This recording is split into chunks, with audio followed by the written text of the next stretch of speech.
ನಮ್ಮ ಹಕ್ಕು, ನಮ್ಮ ತೆರಿಗೆ ನಮ್ಮ ಹಕ್ಕು. ಹಂಗೆ ನೀವು ತೆರಿಗೆ ಕಟ್ತಾ ಇದ್ದೀರಾ, ನೀವು ನಿಮ್ಮ ಹಕ್ಕನ್ನು ನನ್ನ ಮೇಲೆ ಕೇಳಬೇಕು. ನಾವು ನಿಮ್ಗೆ ವೋಟ್ ಕೊಟ್ಟಿದ್ದೀವಿ, ನೀವು ನಮ್ಗಿಂತ ಕೆಲಸ ಮಾಡಿಕೊಡಿ ಅಂತ ಕೇಳಬೇಕು.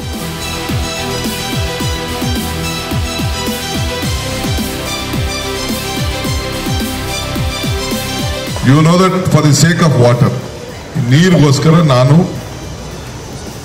ಮೇಕೆದಾಟಿಂದ ಬೆಂಗಳೂರಿವರೆಗೂ ವಾಕ್ ಫಾರ್ ವಾಟರ್ ಅಂತೇಳಿ we had walk for water.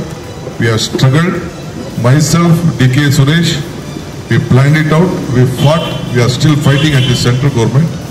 I have taken the minor irrigation department and Mekedatu project only to see that I should contribute something to Bangalore and Karnataka. This is our point.